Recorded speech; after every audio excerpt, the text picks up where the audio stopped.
Once again. Hello mga master, may tanggap tayo dito, Sony na mainboard. Ayan, pinadala po sa atin ng technician. Ayan, so ang mangyayari, gusto ipaprogram yung board. Ayan po, ayan ang ano niya. Then ang model ng unit ito ay 43700E. Okay, alam ko may barcode dito yan. Wala pa barcode to. Okay, so salang na natin to. Ayan, testing natin. Ang issue niya ay ganyan po. Ayan,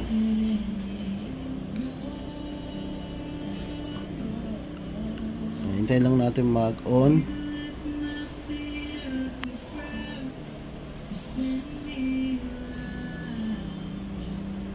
Ayan, ano po, nag on na Sony. So ayan na siya, Sony. Okay, umiikot-ikot na. Ayan, backlight nga nagsindi kabilaan. Ayan, nagsindi kabilaan yung backlight niya. Then umiikot-ikot lang kanyang Android. Ay, hindi lumalabas yung Android, umiikot-ikot lang yan. Dapat Android yan eh. Okay, so ayan, ganyan ang issue. Then shutdown. Mag-i-stack na yan. Okay, mag-i-stack na po yan. Then magsa-shutdown na. Ayan, namatay na yung backlight, nawala na yung display. Then magsisindi uli. Okay, sisindi uli yan. Ayan.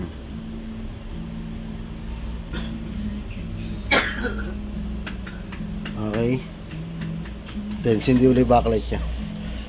Ayan. So ganun lang issue niya, paulit-ulit po. Hindi po siya backlight issue. Hindi naman po siya nagsi-6 blink. Ayan ang issue niya. So sasalpakan natin ito ng software para tingnan natin kung makukuha ito sa software upgrade. Okay, patayin natin. Ito, nagkusaksakan. Discharge natin yung board kahit mga 10 seconds. 1, 2, 3, 4, 5, 6, 7, 8, 9, 10. Okay, then kabit natin tong USB andyan sa dulo. Siguraduhin natin nakasuksok ng maayos. Ayan. Okay, then sasaksak natin. Ayan, silaksak na po natin. Tingnan natin kung anong mangyayari. Ayan, nag-blink yung USB. Ayan, may lumabas pong updating. Ayan. Okay, may lumabas na updating. Then ayan yung USB natin, nagbi-blink, blink, blink, blink. Hintayin lang po natin matapos yan mga master. Ayan, ayan po yung kanyang nakasulat, updating. Okay, ayan, Sony Bravia. Okay, makikita nyo, ayan, nagbi-blink-blink na yan.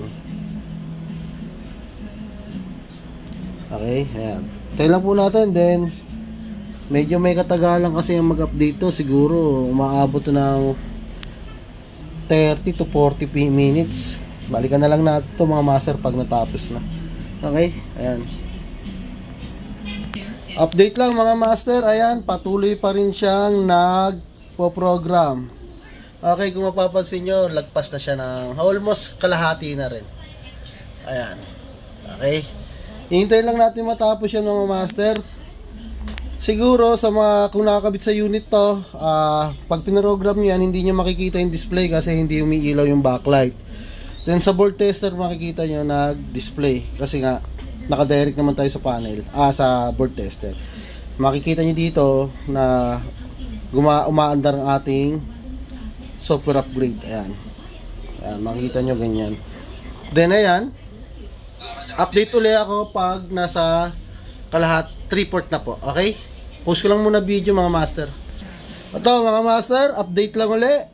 Almost 3/4 na po yung pagpo-program natin. Ayan. So ayan, patuloy pa rin sa pagbi-blink-blink. Ayan o, kung makikita nyo, ayan, patuloy pa rin sa pagbi-blink-blink yung ating board saka USB. Ayan, then ang updating natin almost 3/4, malapit na matapos. Okay? So balikan na lang natin to pag malapit na matapos, saktong matatapos na para ma-set up po natin to ng maayos. Master, natapos bigla, di ko naabutan, pero ayan, katatapos lang yan, nakakabit pa rin yung USB. Ayan, so hintayin natin mangyayari. Ayan, sumindi na yung backlight. Tayo natin kung magsha-shutdown pa to. Kagaya kanina, nagsha-shutdown siya. Okay? Ayan. So, huwag ka na mag-shutdown. Magtuloy-tuloy ka na. Ito yung USB. Much better. Tanggalin na natin to mga master. Ayan. Para safe na siya. Okay? Ayan. Hindi ko naabutan yung pinakadulo. Ang bilis eh. May ginagawa po kasi ako mga master. Nagpapalit ako ng panel. Then ito, abangan lang natin ito matapos.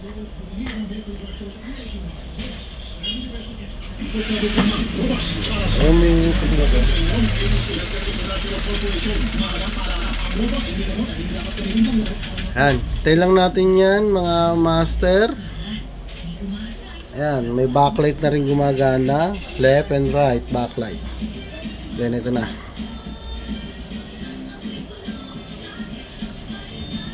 Abangan natin to. Hindi natin to hihintuan ng tingin.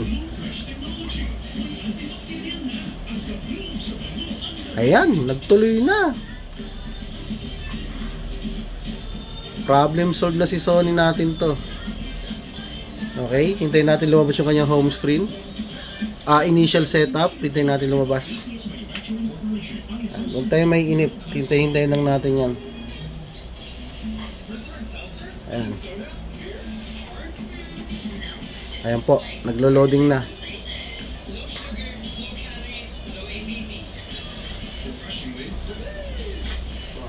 Okay. So, ayan na, lumabas na yung kanyang initial setup. Then, huwag natin papatayin to mga master kasi ano pa yan. Okay? So, hintayin lang natin. Okay, so ayan mga master, may gagawin pa tayo dyan. Hindi pa matatapos ang gagawin natin. Popost ko lang sandali, may customer tayo. Hello, continue natin mga master. May nagpapalit kasi ng panel na 32 kaya nabitin yung video natin. So ito mga master, ayan, katatapos lang natin yung software upgrade yan. Siyempre ang gagawin natin, punta tayo ng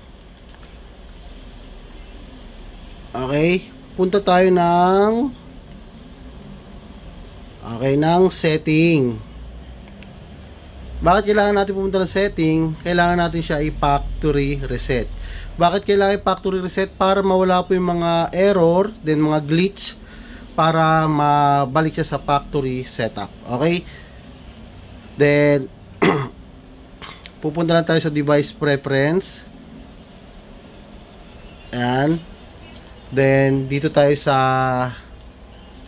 makikita natin reset. Pupunta po tayo dyan. Bakit kailangan pa natin factory reset to? Naka-software upgrade naman tayo. Ang ginagawa po natin yan para lahat ng glitch ng software ng board, saka yung error, matanggal po, mabura. Mabalik siya sa factory default. Okay? Ganun po ang ano yan. Kaya lang po tayo nag-software upgrade para po ma-recover natin yung board. Then, pag naka-recover natin yung board, pasok tayo sa setting, then, i-reset po natin. Okay, pakakatulong yun para mawala yung mga error ng board. Okay, so ayan mga master, i-reset natin yan. Then i-ano natin yung kanyang mga setting, i-apply uli natin. Pero balikan muna natin to kasi may mga customer di ko matapos-tapos kagad. Ayan po, reset natin po dyan. Ayan, factory data reset. Ayan, erase everything. So bakit natin gagawin yan? Para matanggal yung mga glitch saka mga software error niya. Mag back to normal siya sa kanya. Okay? Mag back to normal yung kanyang mainboard. Okay, so magre-reset yan. Lahat ng data niyan i-reset niya. Mga account matatanggal po. account sa Netflix, account sa YouTube, matatanggal po. Ibabalik na lang po ng owner kung sakali. Ayan, tuloy-tuloy pa rin umaandar po yung board na yan. Hintayin lang po natin yan. Ayan, naka-on po yan. Ayan, nag-restart. Okay, lumabas sa Sony. Ayan. Lumabas yung Sony, nag-restart na po siya. Okay, ayan, erasing.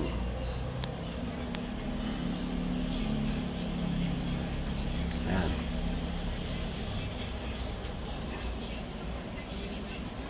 Sony ulit.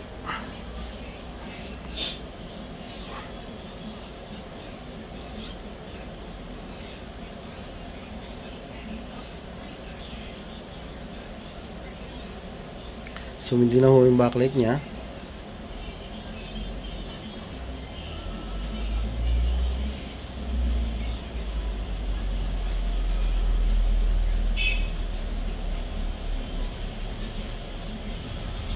So, medyo matagal po yan kasi nag-reset po tayo. Then, after ma-setup yan, pagbalik yan, okay na uli yan.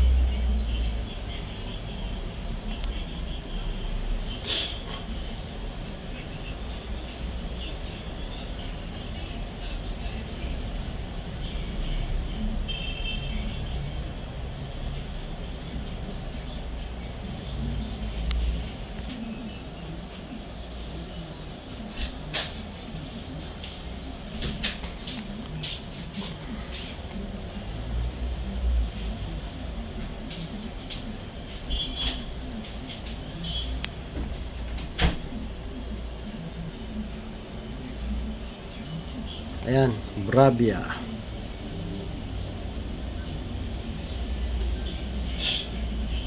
Okay, so makikita nyo back to normal din yung ating board.